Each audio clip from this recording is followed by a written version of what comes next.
Bon, alors, je suis dans le métier, mais je suis pas sûr d'avoir compris la blague non plus, en fait. Euh, donc, euh, donc, comme l'indique le titre de ma présentation et le sketch que vous venez de voir, je vais vous parler donc d'économie. Je vais essayer de rendre la chose la plus indolore possible. Mais avant de le faire, je vais me présenter. Donc, je m'appelle Olivier Simard Casanova, slide.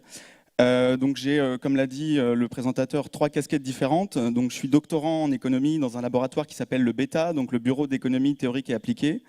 Je suis également enseignant en économie à l'école des mines de Nancy, donc au sein de l'Université de Lorraine. Et je suis aussi étudiant entrepreneur au PIL, slide, donc pour un projet qui s'appelle Passeur d'écho. Donc le but de Passeur d'écho, Passeur d'écho, c'est un site internet de vulgarisation scientifique dédié à l'économie. Et donc l'objectif de Passeur d'écho, c'est d'essayer de mettre un petit peu de clarté dans ce que vous venez d'entendre. Souvent les gens me disent, enfin j'entends souvent des gens qui me disent, moi l'économie ça m'intéresse, mais quand j'écoute et quand je regarde BFM Business, j'y comprends rien. Et je leur réponds, bah moi non plus. Parce qu'en fait, souvent, l'économie, c'est pas forcément compliqué, c'est souvent mal expliqué. Et donc, avec Passeur d'écho, j'ai pour ambition d'expliquer ça de manière un peu plus claire. Slide. Alors, dans la vie de tous les jours, je suis chercheur, apprenti chercheur, et donc scientifique d'une certaine manière. Alors, souvent, quand on entend le terme de science, on pense à un laboratoire comme l'image. On pense à quelqu'un en blouse blanche ou éventuellement à un télescope braqué sur le ciel, mais on ne se dit pas forcément que science et économie, ça fait bon ménage. Pourtant, quand on y réfléchit 2 secondes, on se dit mais pourquoi est-ce qu'on ne pourrait pas utiliser la méthode scientifique pour essayer de comprendre comment fonctionne notre économie? Et depuis plus d'une centaine d'années, il y a des gens qui font ça tous les jours, et donc ce sont les économistes. Slide. Donc moi, dans ma thèse, j'étudie quelque chose de bien particulier, c'est ce qu'on appelle les discours de motivation. Alors les discours de motivation, qu'est-ce que c'est? Eh bien, c'est par exemple dans une équipe, dans une entreprise, un manager qui fait un discours à son équipe dans l'objectif soit de la faire travailler mieux ou de la faire travailler plus. Et donc dans ma thèse, j'utilise 3 méthodologies différentes pour essayer de comprendre comment fonctionnent ces discours de motivation. Et donc je vais vous parler d'une méthode en particulier, slide, donc qui s'appelle les Agent-Based Models. Alors je suis désolé, le terme n'existe pas encore en français, donc je vais utiliser le terme anglais, hein, c'est pas une façon pour moi de me la péter. Donc qu'est-ce que c'est en fait un Agent-Based Model? Eh bien en fait c'est tout simplement une simulation informatique. Alors à quoi ça ressemble un Agent-Based Model, slide? Et donc ça ressemble à ça. Donc c'est une grille avec des petits points rouges. Alors les petits points rouges, en fait, ça représente des personnes qui n'adhèrent pas au discours de motivation dans l'entreprise. Et puis au milieu, vous voyez des petits points verts. Donc les petits points verts, ce sont ceux qui adhèrent au discours de motivation. Et il y a un petit point violet, alors vraiment pile au milieu, slide, qui représente le manager qui va faire le discours de motivation. Et l'objectif du manager, ça va être de faire en sorte que les petits points verts, que les petits points rouges deviennent des petits points verts. Donc de faire en sorte que son discours de motivation se diffuse dans son entreprise. Alors de quoi ça va dépendre? Slide. Donc moi dans mon modèle, j'ai dit que ça allait dépendre de 2 choses. Ça allait dépendre donc de l'efficacité de Steve Jobs à faire le discours de motivation, et ça va aussi dépendre du conformisme des salariés. Alors le conformisme, qu'est-ce que c'est? Eh bien tout simplement, c'est penser ce que pensent vos voisins, d'accord? Donc si vous êtes conformiste, eh bien, vous allez penser la même chose que les gens qui vous entourent. Donc j'ai décidé que l'efficacité serait comprise entre 1 et 8 et que le conformisme serait compris entre 1 et 8. Donc ça nous donne 64 combinaisons de paramètres possibles, et du coup je vais avoir 64 modèles différents à tester. Alors dans les 2 tiers des cas, slide, alors voilà ce qui se passe. En fait il ne se passe rien. Le discours de motivation ne me prend pas dans l'entreprise et ne se diffuse pas. Et puis, dans 1 tiers des cas, donc le tiers restant, slide, eh bien, il se passe la chose suivante. Slide, jusqu'au bout, merci. Donc, en fait, le discours se diffuse complètement dans l'entreprise. Alors, ce qui fait la différence, en fait, c'est, en tout cas dans ce modèle-là, c'est simplement le conformisme. En fait, c'est ce qui explique la différence. Alors, ce modèle, il est simple. Bon, c'est le tout premier modèle agent-based que j'ai écrit. Donc, en plus de ça, j'ai une petite connexion émotionnelle avec. Car oui, les chercheurs ont aussi des émotions, il ne faut pas croire. Habituellement, slide, les économistes, quand ils font leur travail de chercheurs, ils utilisent 3 grandes méthodologies. Donc, la première méthodologie qu'ils utilisent, c'est ce qu'on appelle l'économie théorique. Donc, ils écrivent des modèles mathématiques, ils dérivent ces modèles mathématiques et en fait, ils espèrent qu'une fois qu'on aura dérivé le modèle, ça nous dira des choses sur le fonctionnement de notre économie. La deuxième méthodologie, c'est l'économétrie. Donc l'économétrie, c'est récupérer des données dans la vraie vie et avec des techniques statistiques plus ou moins sophistiquées, on essaye de voir si dans la vraie vie, on observe ce que prédisent les modèles théoriques. Et la troisième méthodologie, donc qu'on appelle l'économie expérimentale, on fait venir des gens dans une pièce, on leur fait prendre des décisions pour lesquelles ils sont payés. Alors on les paye dans l'objectif de faire, dans l'idée que les décisions qu'ils vont prendre en laboratoire seront les mêmes décisions qu'ils prendraient à l'extérieur du laboratoire, et on observe les décisions qui sont prises et dans la même idée de voir si elles correspondent ou pas aux prédictions faites par les modèles théoriques. Alors dans cette liste, il n'y a pas les agent-based models. Slide. Alors pourquoi ? Eh bien simplement parce que d'après moi, les agent-based models sont encore une méthodologie en construction.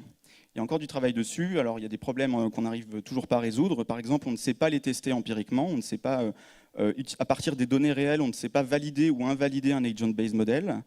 Un autre problème qu'on a, c'est souvent quand je lis des articles d'autres chercheurs qui ont utilisé des agent-based models, je n'ai pas accès à leur code source, donc je ne pourrais pas reproduire leur modèle. Donc ça aussi, c'est un problème. Donc pour toutes ces raisons, les agent-based models, il y a encore du travail dessus. Alors on peut s'étonner que je consacre un tiers de ma thèse sur une méthodologie qui est encore aussi jeune d'une certaine façon, mais c'est une prise de risque. Donc le risque, c'est quelque chose que vous allez, si vous décidez de devenir entrepreneur, eh bien vous allez prendre des risques, mais quand on est chercheur, on prend aussi des risques.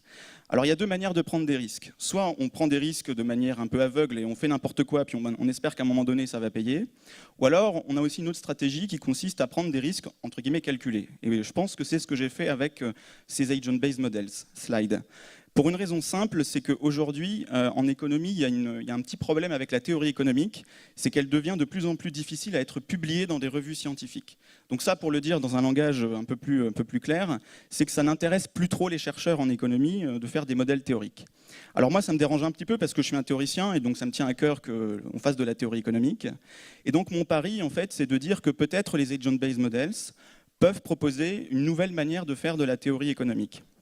Alors, je vais insister sur un point. Je ne prétends pas que la précédente manière de faire de l'économie théorique n'est pas bonne.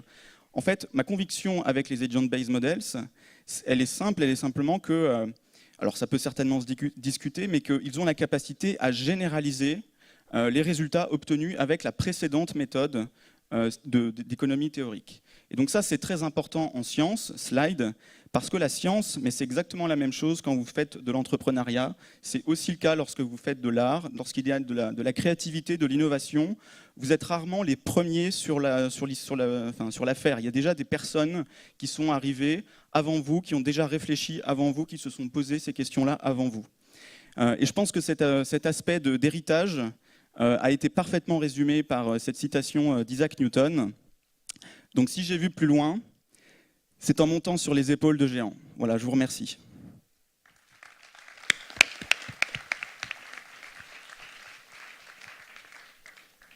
Merci Olivier, ça va, tout le monde a suivi, pas besoin d'exomile, parce qu'il y en a, paraît-il. Voilà, mais on fait des choses très sérieuses à l'université et puis on sait les expliquer de façon pédagogique. On voit bien que c'est aussi une affaire de passion pour cette discipline, savoir la transmettre, savoir l'approfondir, prendre des risques sur des théories, des approches pas forcément totalement orthodoxes, formidables. Alors, est-ce qu'il y a des questions dans la salle ? Des spécialistes là, qui voudraient interroger et cuisiner un peu notre ami. Ou pas forcément des spécialistes. Hein. Ou des non-spécialistes qui voudraient quand même le cuisiner. Oui. Ah.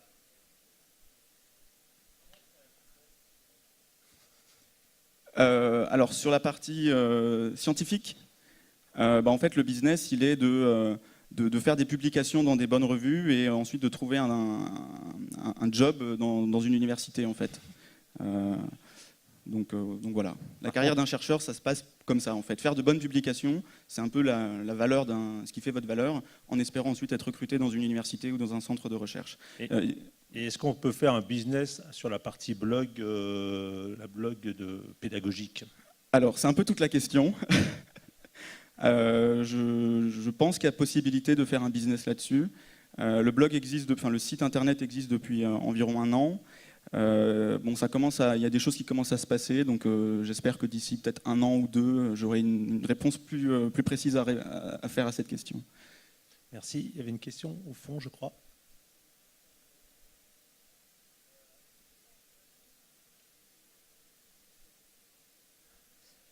Je vais répéter la question pour tout le monde. Avez-vous envisagé d'étudier des modèles économiques des mondes virtuels ? Alors la réponse, alors moi personnellement non, mais je sais qu'il y a des collègues, enfin des chercheurs qui l'ont déjà fait. Je sais aussi, alors j'ai un collègue en particulier qui a essayé de prendre contact avec des éditeurs de jeux vidéo pour essayer d'étudier le cas, enfin d'étudier ça. Donc les éditeurs leur ont répondu c'est intéressant, mais on a autre chose à faire. Plus sérieusement, je crois que c'était dans EVE Online. Ils ont, à un moment donné, embauché un économiste. Et en fait, il a utilisé EVE Online comme un espèce de laboratoire d'économie géant. Et en fait, d'un point de vue... Donc ça, c'est la partie un peu fun, mais d'un point de vue un peu plus scientifique. Pour un économiste, c'est vraiment génial, d'une certaine manière, parce qu'on ne peut pas utiliser le vrai monde pour faire des expériences. Je ne peux pas tester l'effet d'une récession sur un pays. Enfin bon, on peut peut-être un peu en Grèce, mais... Donc on ne peut pas faire vraiment d'expériences naturelles, et du coup ça permettrait de faire ça permet en fait de faire des expérimentations. Et le problème vient du fait que les éditeurs de jeux vidéo ne sont pas forcément intéressés pour dédier des ressources pour faire de la recherche là-dessus. Ouais. Une sorte de prolongation des expériences de pensée des physiciens qui ne pouvaient pas le faire en vrai, mais qui le faisaient théoriquement en échangeant par du virtuel. Une autre question peut-être ? Sinon, on va remercier encore une fois Olivier. Et puis, merci Olivier. Merci.